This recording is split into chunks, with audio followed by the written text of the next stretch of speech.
এই মাদকটা মেইনলি এই কক্সবাজারের উপর দিয়ে আছে। এই জন্য আপনাদেরও একটা কিন্তু বিরাট দায়িত্ব রয়ে গেছে এই মাদকটা নিয়ন্ত্রণ করার জন্য। জনগণ সরব হয়েছে, জনগণ সরব হইলে কিন্তু আর মব ভায়োলেন্স হবে না। জনগণ সরব হইলে তো জনগণই মব ভায়োলেন্স বন্ধ করে দিবে। চাঁদাবাজি বন্ধে সরকার কঠোর অবস্থান নিয়েছে। যে চাঁদাবাজি যে পরিচয় তার হোক না কেন, সে যত উচ্চ লেভেলের হোক না কেন, কাউকে ছাড় দেওয়া হবে না।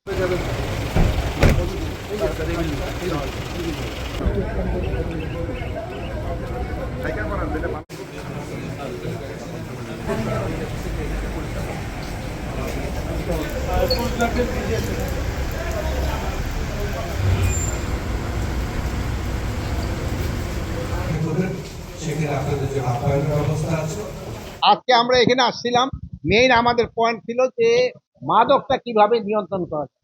মাদকটা আমাদের এই সমাজে বিভিন্ন জায়গায় বিভিন্ন লেভেলে ছড়ায় পড়ছে। এটা নিয়ন্ত্রণ করার উদ্দেশ্যেই আমাদের আজকে সভাটা।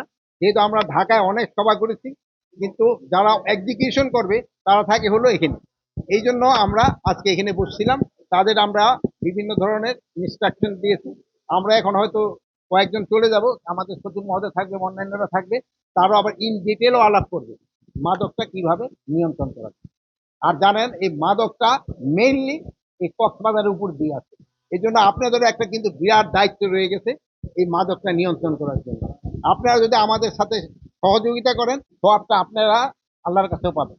এটা কিন্তু একটা আপনাদের আমাদের সবার দেশবাসী একটা পবিত্র দায়িত্ব, কিভাবে মাদকটা নিয়ন্ত্রণ করা যায়, এই সমাজ থেকে মাদকটারে উচ্ছেদ করা যায়, রোহিঙ্গা সমস্যাটা কিভাবে সমাধান করা যায়। এ ব্যাপারে আমাদের কিন্তু একজন উপদেষ্টা আছেন, উনি এই ব্যাপারে দেখতেছেন। এবং হয়তো আমরা কিছুদিনের ভিতরে আল্লাহ দিলে হয়তো রোহিঙ্গা সমস্যাটা কিভাবে সমাধান করা যায় ব্যবস্থা হয়ে যাবে। জনগণ সরব হয়েছে, জনগণ সরব হইলে কিন্তু আর মব ভায়োলেন্স হবে না।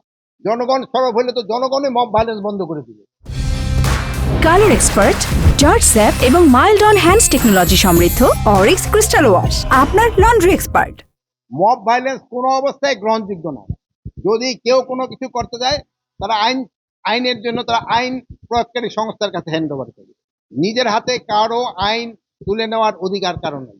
চাঁদাবাজি বন্ধে সরকার কঠোর অবস্থান নিয়েছে। যে চাঁদাবাজি যে পরিচয় তার হোক না কেন, সে যত উচ্চ লেভেলের হোক না কেন, কাউকে ছাড় দেওয়া হবে না। স্পষ্ট সিদ্ধান্ত হয়েছে যে আমাদের ভিতরে সাধারণত দেখা যায় যে মাদক ধরা পড়ে, এরিয়ার ধরা পড়ে, কিন্তু গডফাদাররা ধরা পড়ে না।